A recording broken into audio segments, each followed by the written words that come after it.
I'm Elizabeth. I'm an addict and alcoholic. It feels crazy being back here. I was talking with the staff beforehand. I haven't told my story in front of live people, or at least live to me, since I left Pavilion. I guess I can take my mask down, right? I'm far enough away. Okay. I haven't told my story in front of live people yet. I've done it twice over Zoom.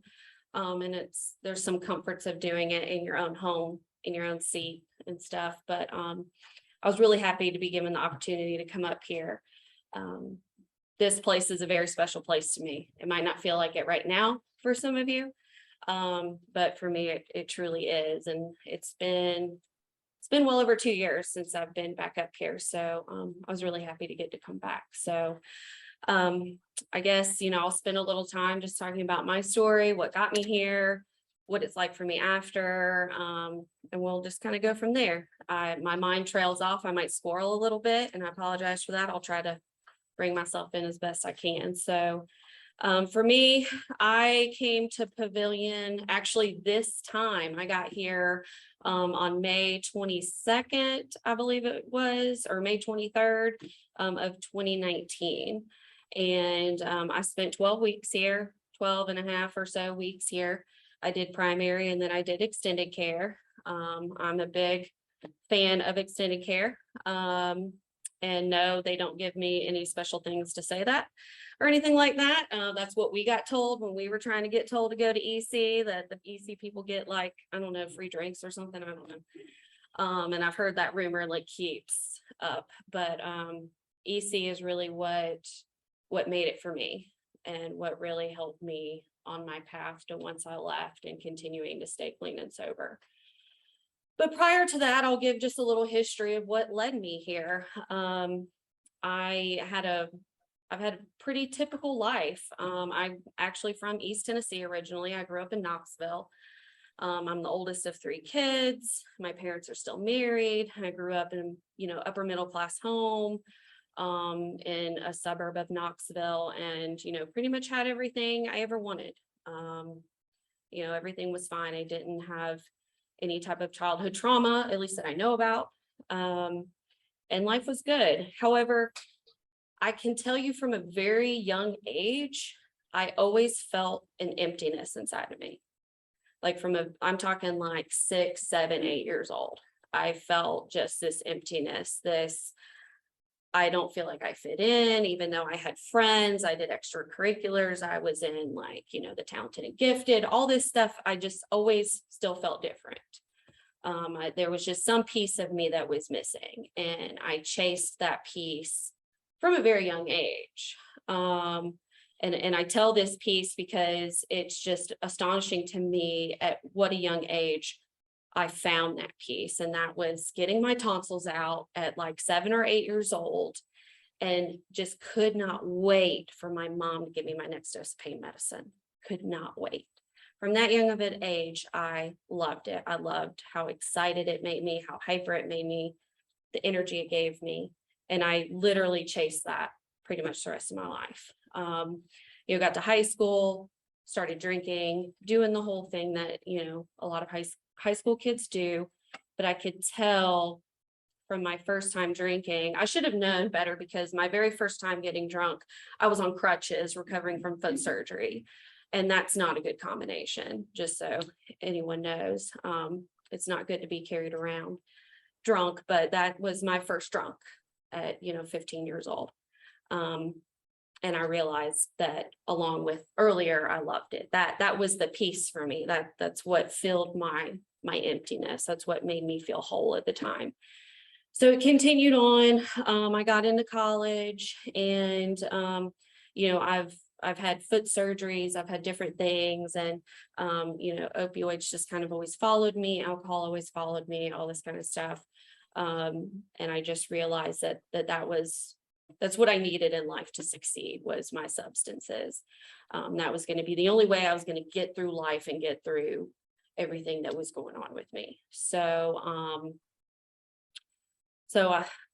fast forward, I'm using. I actually got into nursing school somehow, and then got kicked out for using. They frown upon that, apparently, probably a good idea. And at the age of 21, I was that sick of tired of being sick and tired.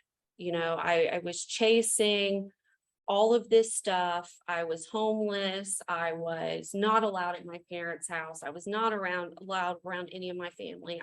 All I was doing was stealing, doing whatever I could to chase this high that was no longer there anymore. And so when I was 21 was my first time I went into rehab. And I talk about that because it really leads into my relapse that I had. And so I went to treatment. I went to a 3-month treatment, 90 days, did all that, went to sober living because I had no idea how to live. I was 21 years old and had no idea how to make my bed. I had no idea how to shower every day. That's how much of a shell of a person I had become from all that. And sober living is really what helped me during that time. I know it's not something for everybody, but for me, it's what I needed.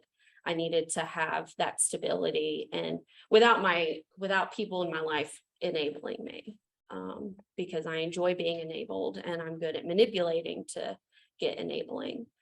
So I start working the program. I start working the steps. I get a sponsor. I go to meetings. AA and NA really become a part of my life, and my life really starts changing. I realize that this truly is the best way to live for me. I'm all in 100%. I go back to school. I am able to live on my own and keep jobs. I actually start working at the treatment facility I went to and decide, I'm going to be a counselor. This is what I'm going to do. So I go to school. I actually end up meeting my husband there, and life is just kind of trucking along. This life that I thought I was supposed to lead and that I wanted to lead, but I couldn't because I was always drunk or high. And I didn't think that I deserved it. But then I start working the program and realize I do deserve this. I do deserve this life. And so I'm trucking along. I graduate. I get married. The stuff with my husband's job was really up in the air. We didn't know where we were going to live. But, I'm like, it's great. I got this. And so we moved to Alabama for a little bit and then moved to Greenville, South Carolina. And I got taught in the program. You move somewhere new, you go to meetings, you get a new sponsor, you keep doing what you're doing, but in a new place. For some reason, I didn't do any of that. I held on to my recovery community that I created in Tennessee so hard. I couldn't give them up. And I found excuse after excuse to not get plugged in Greenville. I really can't say why. I started feeling I had some years in. I felt like, hey, it'll be okay. When I go home to visit, I'll go to my old home group. I'll go to my meetings there. I still talk to my old sponsor. I still talk to all these people in my recovery network. I'm okay. And I did feel that way. I felt strong. I felt like, I can handle whatever life's going to throw at me. And even if I'm not going to meetings, even if I'm not continuing working my steps, I know what to do. I got this, right? So I actually go back to nursing school. One of the goals when I was in rehab the first time was I wanted to be a nurse. And so I got back in, I went to school and I became a nurse. And I just thought, this is it. I've made it. I've accomplished all these goals that I made when I was 21 years old. And I'm here, I'm doing it. And so, I start working, and then my husband and I, we decide we want to start having a family. We start trying for a baby, and it doesn't go so well. We figure out that there's a lot of problems. And so we start doing treatments, and I'm going to school. And all this time, I keep in the back of my head this, you really need to get plugged back in. You really need to go to meetings. You really need to get a sponsor. But then my mind kept saying, oh, you've got nursing school, or you work night shift. Now you're doing all these treatments. You don't have time for that. You're fine. You still, text with people, once a week and all this stuff, your Facebook friends, you're fine, you're good. And so we start going through treatments, and that the emotional toll of that is just a whole other thing I could spend, hours talking about. And going through a miscarriage and then going through more treatments, it just go. I'm the kind of person, I don't want to feel things. I want to compartmentalize them, or I want to keep going, because if I stop, then I know I will be sitting in all of the crap that I've either created or that has happened, and I don't want to deal with it. So I just kept going. It was treatment after treatment. And then we went right into adoption. Our adoption happened quickly, and all of a sudden I'm a new mom, waited all this time and I'm a new mom. And so now I'm a new mom. I'm trying to juggle being a mother, juggling adoption and an open adoption with my son's birth mother, and working and doing all the things, but I'm not taking care of me. And all of a sudden that emptiness comes back because I'm not working my program. I mean, I wasn't at this point. Everything else was more important. And being this perfect mom and being this perfect nurse, being this perfect everything just consumed me. I felt like I couldn't ask for help because I had begged and pleaded with whatever higher power I had at the time to make me a mother. And I felt, now that I have it, I can't complain.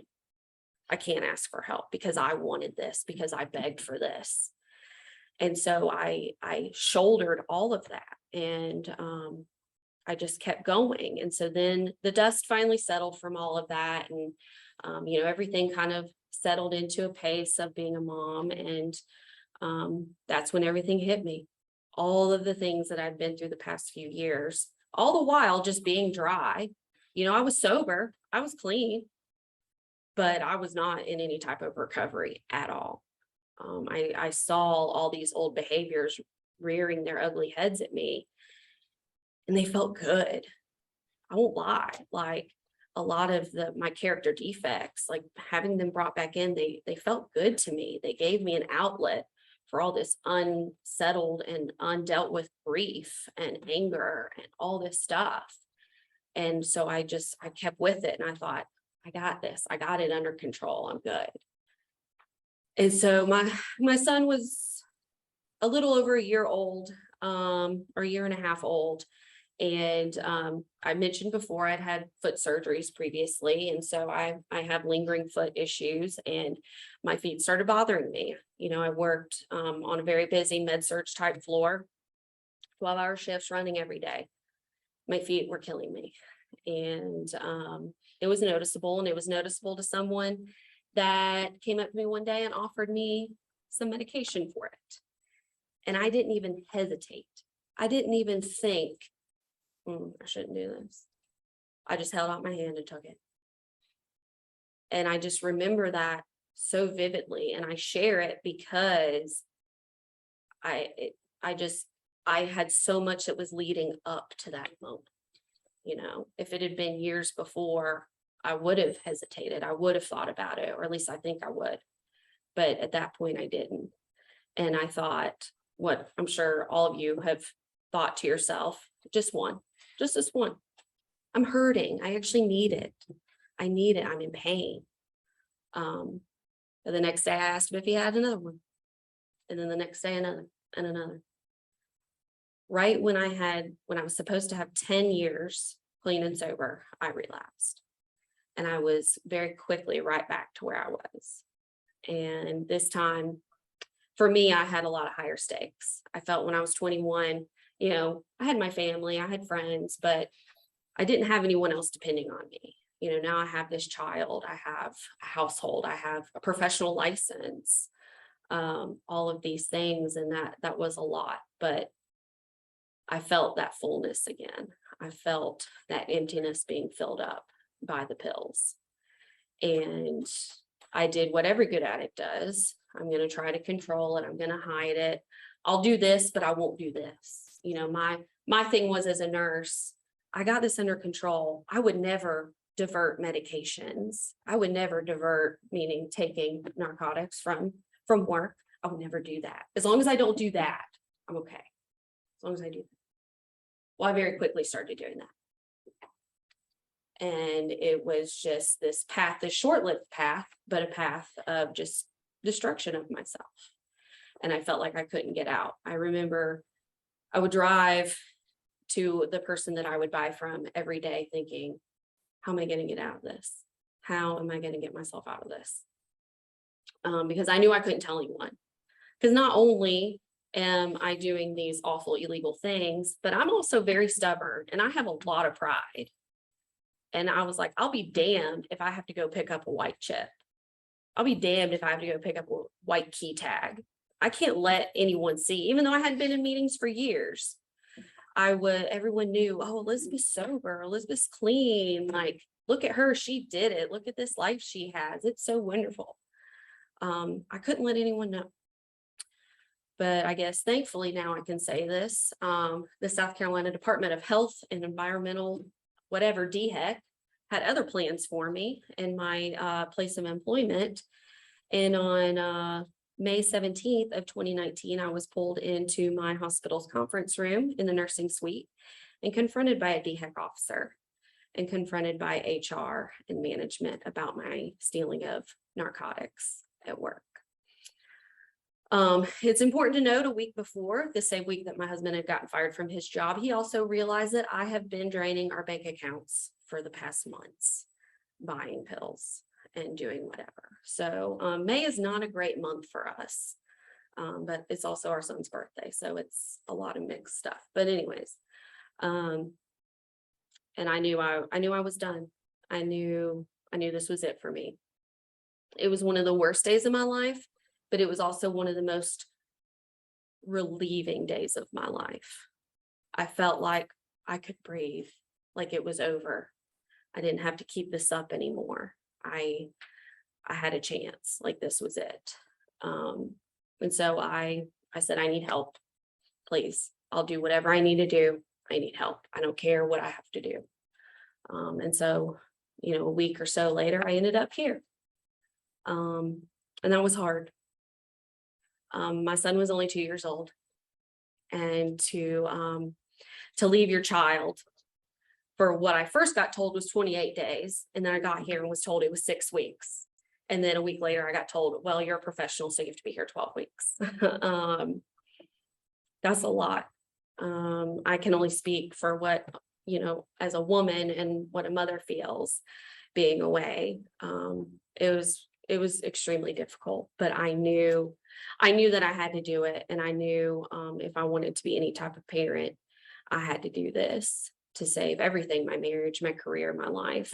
I had to do it. So I came here, of course, in my usual fashion. I thought at first I could manipulate my situation. I thought I could manipulate counselors. I thought I could manipulate staff.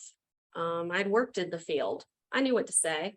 There was a doctor who's not here anymore, Dr. Smith. He was the he was the medical doctor, he used to be here. And I remember he told me, he said, you don't have a high chance of success. He said, you really don't. He said, you used to work in the field. You've been sober before, and you know the program, you know how it works, and you're a medical professional. He said, the odds really aren't in your favor. I was like, all righty, thanks. That's super encouraging and supportive. But I understood what he meant. I understood that, I could very easily do or manipulate what I thought I could to get what I wanted, because that's what I usually do. But I remember I got here right before Memorial Day weekend, so staff wasn't here on a Monday. And so I couldn't call my husband or my son or anything until my counselor got here on Tuesday. And I remember I just ripped into Nicole's office on Tuesday and was like, no one told me if my husband called to say my son was okay and all this stuff. And she goes, I'm gonna stop you right there.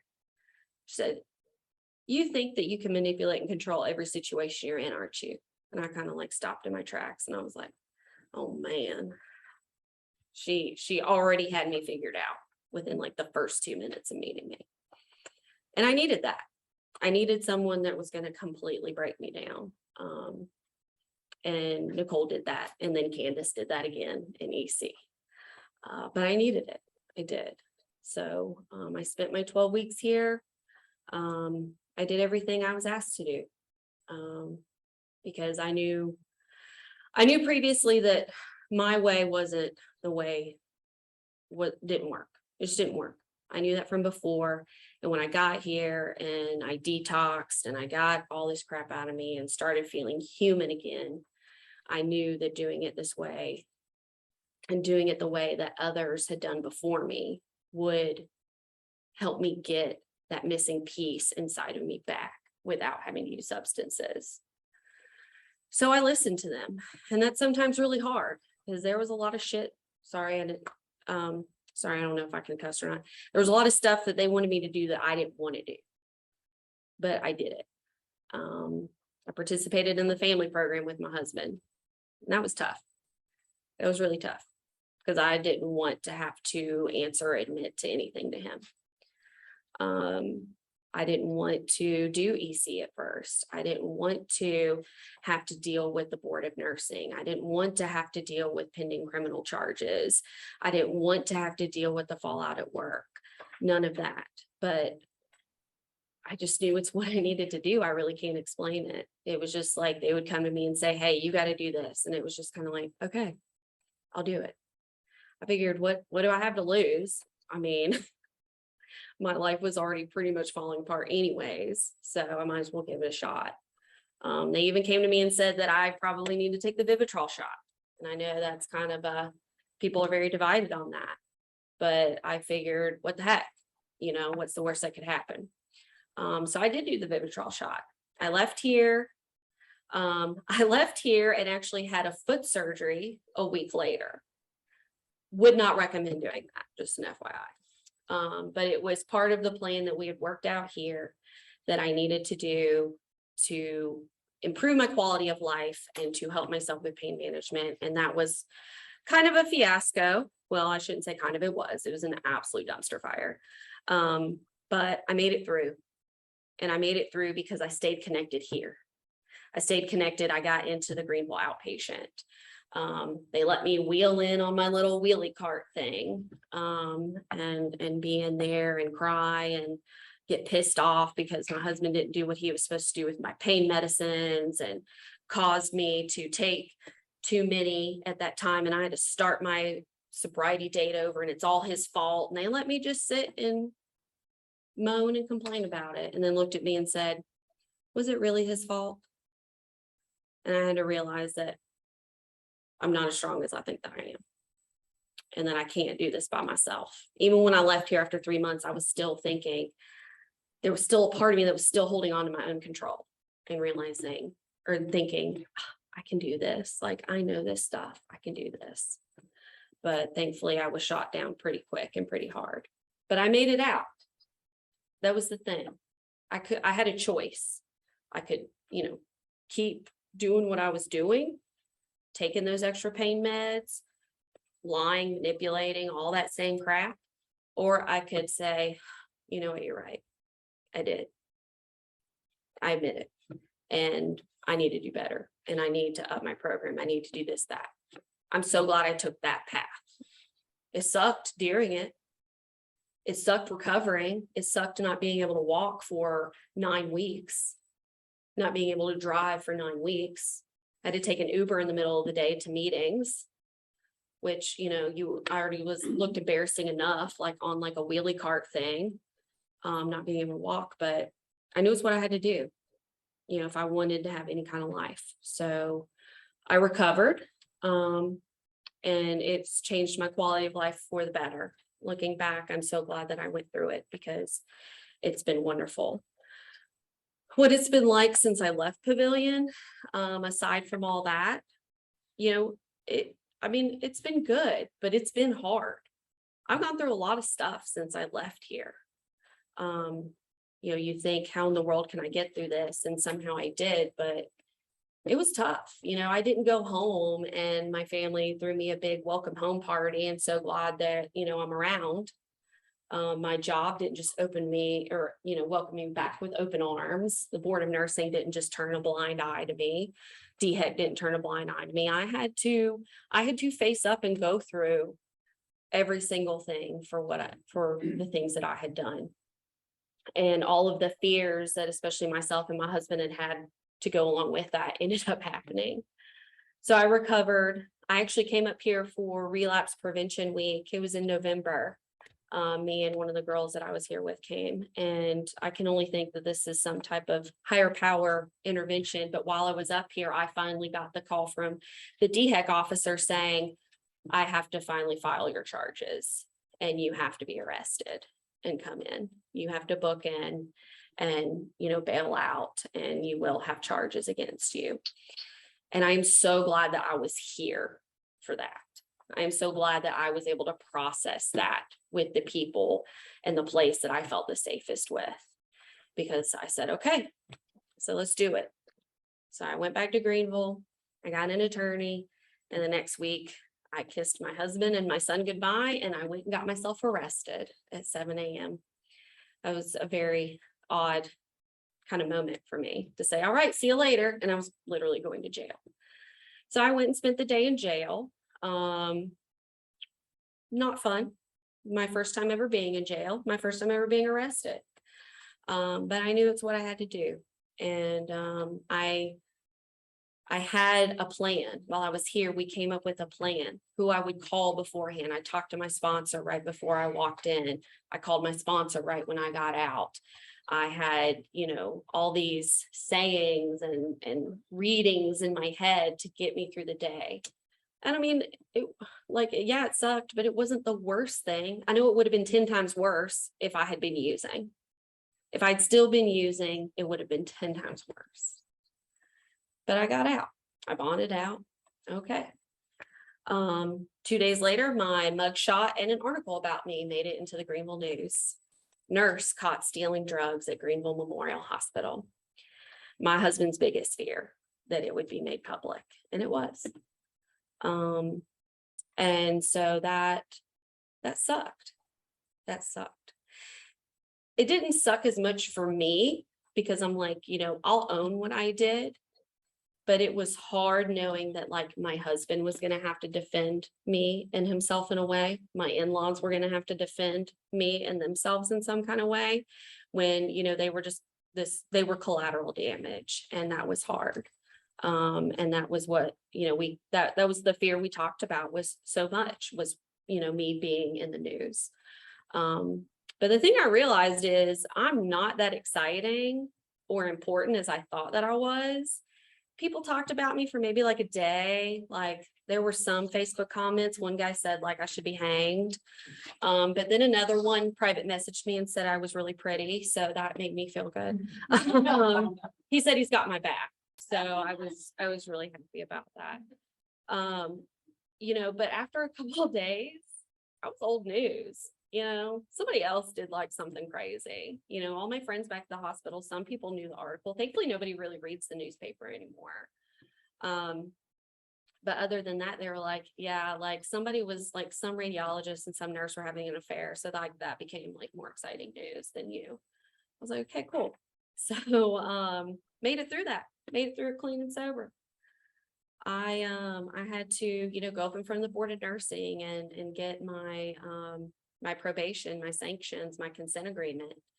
And I agreed to all of it because I did steal. I did, I wasn't admitting to anything I hadn't done, and I knew that I needed to.